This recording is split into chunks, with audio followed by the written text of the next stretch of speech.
Eh bien, bonjour à tous, on se retrouve sur une vidéo cruciale si vous débutez en bourse. On va voir les 6 grandes erreurs quand on commence à investir et comment les éviter. Donc restez bien jusqu'à la fin si vous voulez apprendre un maximum.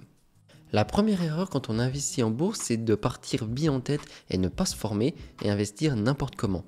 Juste en ayant écouté un ami ou suivre les tendances populaires, c'est vraiment une stratégie très risquée. Donc la solution est assez simple, c'est investir en soi, commencer un petit peu à se former en lisant des livres comme L'investisseur intelligent de Benjamin Graham ou encore faire des cours en ligne gratuitement ou regarder des chaînes YouTube comme la mienne. Ça va vraiment vous apprendre les bases de l'investissement et ça va vous éviter de faire énormément d'erreurs. Ensuite, deuxième erreur, ça va être de ne pas diversifier son portefeuille. C'est vraiment une erreur récurrente pour les débutants à mettre tous ses œufs dans le même panier. On en a déjà parlé dans une précédente vidéo, si vous voulez aller voir, c'est vraiment très intéressant.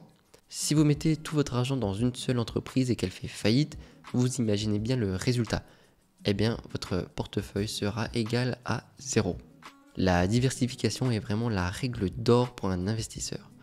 La solution pour pouvoir se diversifier assez facilement quand on débute, c'est vraiment d'investir par exemple dans des ETF, qui va être des paniers d'actions avec énormément d'entreprises, ce qui va limiter l'impact d'une baisse sur un secteur ou un autre et vraiment garantir des performances plutôt excellentes. Si vous souhaitez plutôt investir sur des actions individuelles, faites bien attention à investir dans des secteurs différents et dans des pays différents pour vraiment élargir un maximum votre investissement. Ensuite, troisième erreur, ça va être investir sous le coup de l'émotion.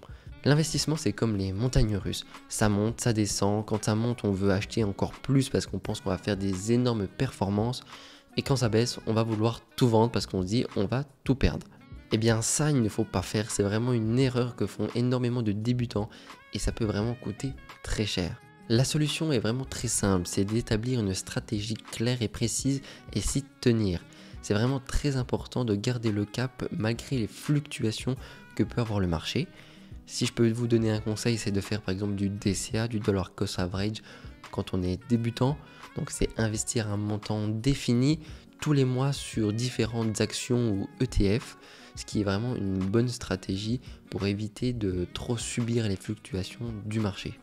De plus, ça va pallier aussi notre problème d'émotion. Évidemment, on va investir quel que soit le prix de l'action et donc nous ne serons pas tentés de vendre à tout moment ou d'acheter à n'importe quel moment. Donc c'est plutôt intéressant. Ensuite, une des erreurs qui est assez courante, c'est vouloir devenir riche en 2 minutes. Eh bien, l'investissement en bourse, on ne devient pas riche juste en ayant investi 100 € sur une action. Évidemment, ce n'est pas un sprint, mais c'est plutôt un marathon. Ça prend énormément de temps de se construire un patrimoine et de le faire exploser. Donc il ne faut pas croire tout ce qu'on voit sur les réseaux où on peut devenir riche en claquant des doigts. Il faut vraiment avoir une vision long terme sur ses investissements.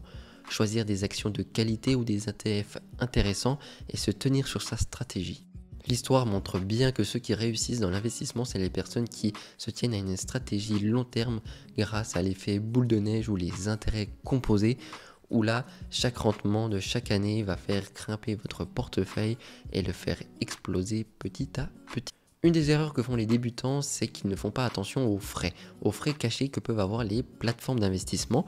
Donc ça peut être 1 ou 2% et on peut se dire oh c'est pas grand chose.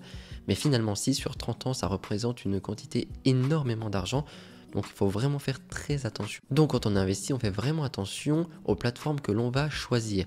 Bien choisir un broker en ligne qui va réduire un maximum vos frais. Ensuite par exemple quand vous allez investir sur des ETF, faites attention aux frais de gestion qu'il peut y avoir, pas que ça vienne grignoter trop vos performances. Une différence de quelques pourcents de frais peut avoir des conséquences significatives sur votre portefeuille au bout de 30 ans. Ça représente des milliers et des milliers d'euros. La sixième erreur est ne pas rééquilibrer son portefeuille.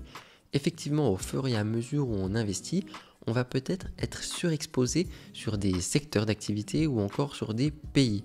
Donc il est très important de vérifier ça et d'adapter en fonction de votre exposition sur certains secteurs. Pour éviter cela, c'est assez simple. Faites un petit checkpoint chaque année où vous allez regarder votre répartition dans votre portefeuille. Et si jamais vous avez un secteur qui est un peu trop surexposé, vous pouvez peut-être vendre quelque part pour acheter des actions ou des ETF sur des secteurs qui est sous-exposé dans votre portefeuille pour vraiment avoir un équilibre qui est optimal. Et voilà, maintenant tu connais les 6 grandes erreurs que font les débutants et tu sais aussi les contourner.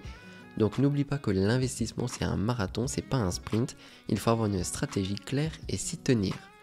Si la vidéo t'a plu, n'hésite pas à t'abonner, mettre un commentaire et un petit like, me dire ce qui a été bien et ce qui ne va pas, quel sujet tu voudrais voir dans les prochaines vidéos, et moi je te dis à dimanche prochain, ciao.